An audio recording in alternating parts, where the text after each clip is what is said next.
Alright, what's happening, y'all? It's your boy Rico from Street Scores, and the Washington Commanders randomly in the evening/night signed wide receiver Matt Cole. He's basically going to be a Jaquez Ezzard replacement, which isn't necessarily saying much because we weren't sure if Jaquez Ezzard was even going to make the team. But we got to dive into why he actually has a higher ceiling than Jaquez Ezzard. Now, y'all know Jaquez Ezzard from Atlanta. I was rooting for him.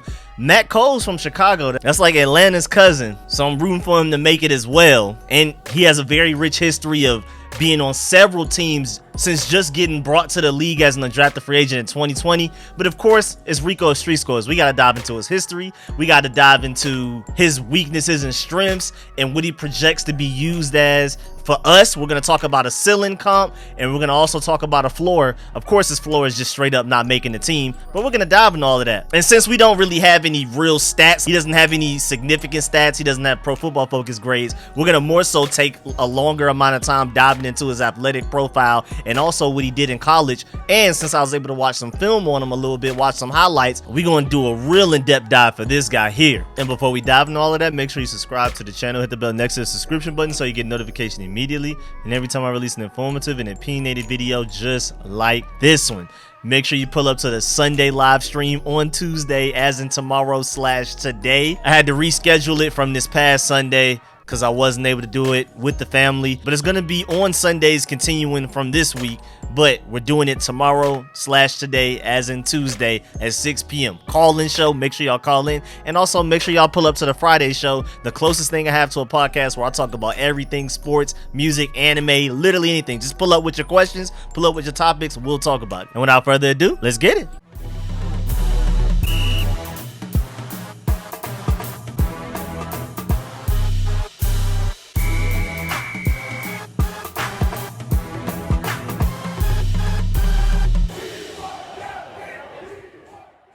All right, let's start with like the general most important history. Like I already mentioned, Matt Cole was undrafted in 2020, and he's already 25. He's not as young as you may think, out of McKendree, and was picked up by the Miami Dolphins in 2020 as an undrafted free agent. He was waived during the final roster cut, so he made it through the first few, but then when it got to that 53-man roster, he got cut, but then he signed to the practice squad. And then from there, he wound up on the 49ers roster, and he actually made their roster at some point, and then he was on the Jets, only on the practice squad, on the Giants, only on the practice squad, on the Panthers, on the Seahawks, only on the practice squad, and now he's here. And all of that has happened since just 2020. And with him being a freak athlete, and we're going to dive into all his stats and stuff because he has some crazy measurables and statistics. In his athletic profile, he's a speed demon, and you can never have too much of that on a team. Still a long shot to make the roster, and we're going to dive into that. But even with all of that athleticism, and with him not having much of a notable college career for teams to really look at film, and,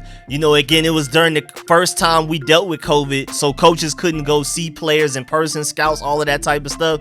And with him being a freak athlete that's very raw and not much film to look at, he just probably got lost in the sauce a little bit in that 2020 draft. If it were a normal draft without COVID, maybe he gets drafted in the 7th round or maybe even the 6th. I mean, you can't teach 4.3 speed. And I think that's something to note. I mean, again, still fairly a long shot to make the roster, but I think that's definitely noteworthy. And the only time that he has ever played in an NFL game in a regular season was with the one game he played for the Panthers. Again, the 49ers and the Panthers are the only teams he's ever made the actual roster rather than just the practice squad by the time the season started. And also in that one game he played, he had no stats. So he has literally no NFL stats. That's why he has no Pro Football Focus grades. And he's basically been a wide receiver and a return specialist since high school. That's what he's done since he's been playing football, high school, college, and what he's basically been trying to do at the NFL level. And in the Great Lakes Valley Conference, he was named the Special Teams Player of the Year and First Team All GVLC after catching 43 passes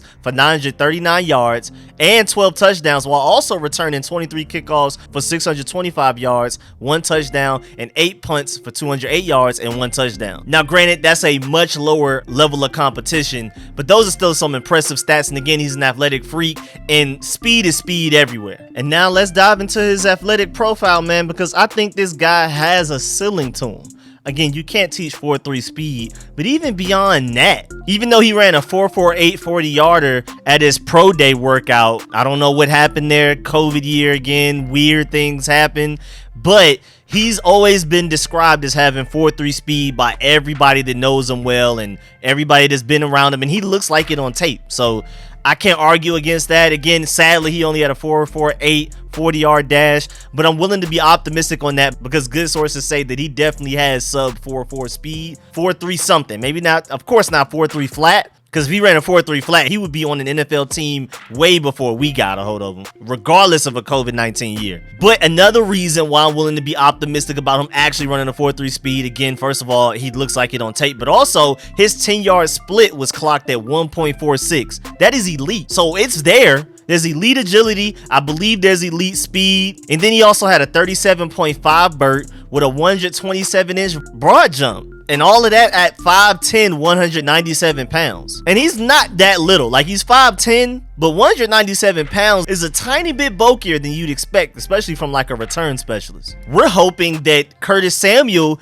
can be somewhat of like a Deebo Samuel type. He's 194 and he's taller. So this guy's slightly shorter, slightly heavier, and should have 4.3 speed. He had an elite 10-yard split though. I mean, that's ridiculous. Elite explosion, getting from 0 to 100 at an elite rate. But sadly, his agility numbers and bench press numbers were pretty bad. But I could see him being something special in the return game if we just give him the chance. I mean, we have all the training camp to do it. We have all of preseason to still do it. Give him a chance and we'll see. Again, I think he's still a long shot to make the roster because he's coming in to directly compete with Alex Erickson, who we literally signed as a pure return specialist. I don't think he's going to offer much as a receiver at all. Then you still have Dax Milne, who's a slot receiver and a returner. So that's already working in his favor over a guy like Matt Cole, because Matt Cole is basically coming here to be a returner. Then you also have Kyrick McGowan, who's already been here for the past few weeks, past couple of months. I mean, he has some catching up to do. He's basically taking the spot of a Jaquez Ezzard. And it's actually really interesting because now I just thought about the fact that I did talk about in my 90-man roster video that because we have David Bada as an international pathway player program type of guy on our roster, we're allowed to have 91 players. But after all of the moves that we made, we released 3 guys, we signed 3 guys, and then we waived Jaquez Ezzard as an injury designation. That meant we still had 1 slot open, and I was hypothesizing that maybe they're just like, well, we're just going to the preseason with us having 1 slot open because we're gonna have to cut it down to 86 after the preseason game, which is this Saturday anyway. But they went ahead and brought in a guy, and I'm really happy that it's a guy with a ceiling. Who knows what floor he has, but I definitely see a ceiling on him.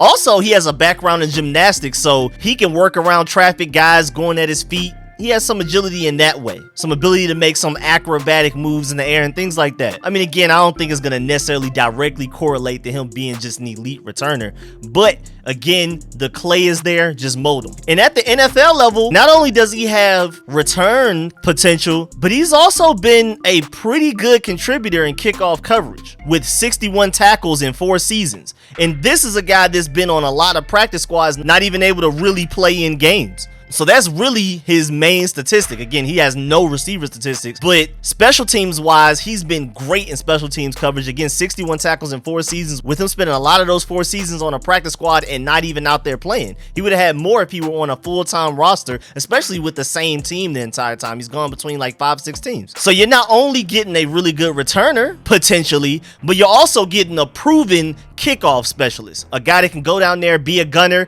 move past blocks, and zero in on the returner immediately, zoom down there and bring them down. Like, he's bringing a little bit of Troy Apke with him as well in that way. So again, still somewhat of a long shot to make the roster just because of how late he was signed, and all these other guys are so familiar with the coaching staff and what the Commanders are trying to do as an organization. But I definitely wouldn't say it's impossible for him to make this roster because, again, he's a proven kickoff specialist, going down there and making tackles as a gunner. He has loads of potential as a return specialist. I can't wait to see him do that for us in training camp and in the preseason especially. And I'm excited, man. Again, I'm rooting for him. And again, I feel sorry for him because I really feel like he got the bad end of the stick with the COVID year and coaches not being able to see him in person and him not having much film to really study. But even so, looking at his film back in college, he looks like somewhat of a deep threat. I mean, 4.3 speed, of course, is somewhat of a deep threat. It's all about hands and concentration. Can he do that? And I mean, on tape, he looks like he has decent hands, maybe not the greatest, but we can work on that. And also from his college tape and highlights,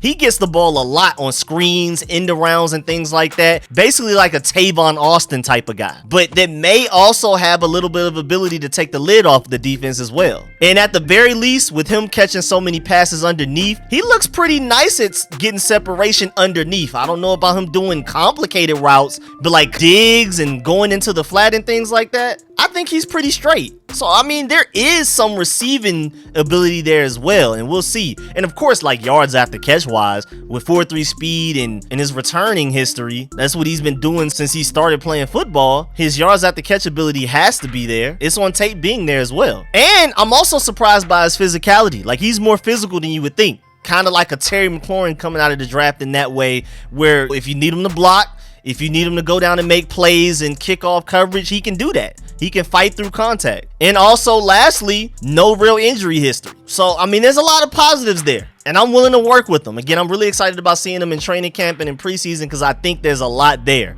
More so as a return specialist and in special teams coverage. I think his floor is good special teams coverage. I think his ceiling is a really dynamic returner if we just work with him. And then, again, for the reasons I've already stated, he may be able to contribute as a receiver, as a really fast, shifty guy. Also with some Tavon Austin in him. We'll see. But yeah, man, that's the end of this video. Please get in the comment section. Let me know how you feel about this signing. Do you feel like he's just depth? Do you feel like he has a chance to make the team? Or do you see the potential that I see in him that he may be something special? We'll see. I mean, again, I still feel like he's a long shot, but there's definitely some boom there. It's not just to bring him in as a solid depth guy just in case if there's an injury. No, this is that boom or bust guy that you bring in and see what you got. See if you just happen to find a diamond in the rough.